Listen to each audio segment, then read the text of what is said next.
আসসালামু আলাইকুম। Hello everyone, কেমন আছেন সবাই? আজকে আমি এমএস ওয়ার্ডে কিভাবে ড্র এবং কালার করতে হয় সে বিষয়ে ভিডিও দেখাবো। তো প্রথমে আমরা এমএস ওয়ার্ডে চলে যাব।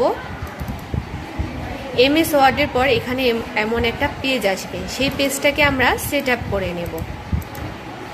পেজ সেট আপ করার পর আমরা একটা ন্যাশনাল ফ্ল্যাগ ড্র করব। প্রথমে ইনসার্টে গিয়ে শেপে যাব।